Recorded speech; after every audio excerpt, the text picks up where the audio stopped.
नमस्कार जय Jagannath good morning. आज हूँ मोर बड़ ससुर आ बड़ शाशुंकर पिंड पड़ुची।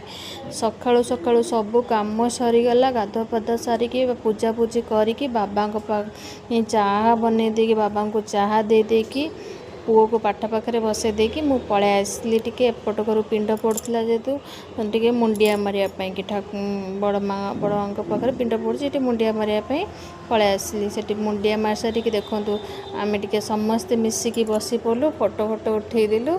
ता भितर देखूँ टाइम हो गला आज अस्थि विसर्जन करने को जी कहीं पिंड पड़ सारापर बड़ माँ आ बड़ बाबांकर आज दी जनकर एका सांगे अस्थि विसर्जन हम कारण बड़ माँ भी बड़ माँकर भी आउ दुई तीन दिन भितर तांकर भी दिन पड़ो से एका सांगे गोटे पिंड पकईदे बड़ बाबा दिन में पुरी रे पिंड देदेवे। आज अस्थि विसर्जन करदे अस्थि विसर्जन करदेकी पलै आसबे पुरी रे से बाहरी गले पुरी मु पलै आसली रोसई करने आसला भितर मोर गोटे फोन आसी जाइतिला। मो बो काली पड़ेगा सी ता मन लगुनि सेठू फोन कर सकाळु सकाळु ता सांगे फोन ले कथा होची एवं परिवा मध्य काटी दउची। परिवा काटी देकी आज अरुआ रोसई हबो डालमा हबो हेतिपाई परिवा कटाकटी करदेली सबू परिवा कटाकटी करदेकी मु रोसई बसईदेली। सेपटे भात डालमा मोर बसीगला मसीगली अलग भजा भजी सब किसी कर भजा भजी करदेली।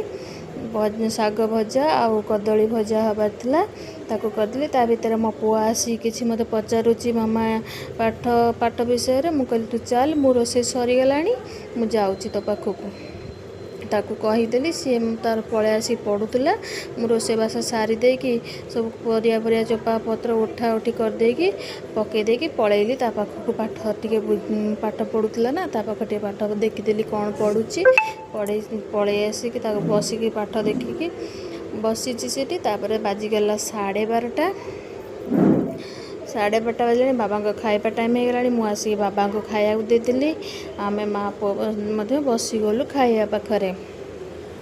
देखो आज भात डालमा शाग भजा आउ कदली भजा सब रकम पकाकी करदेकी आम खाई पी देकी टिके रेस्ट नहीं गलु। 3:30 बाजिला बेलू आज वर्षा जोर पूरा अंधार करके आसीगला। तापर मुझे कहली चल पुओ पाठ पढ़िया ताकू टे पाठ पाख देख पाठ पाखे बस केते बदमाश चलती बाँ हाथ में लेखा चलती। कहली परीक्षा टाइम तो ये सब मन पड़ुची से बसीगला। तापर मुझे पाठ कहीदेली से पाठ पढ़ुची। वीडियो भल लगिले लाइक सब्सक्राइब निश्चय करेंगे। रखुची बाय जय जगन्नाथ।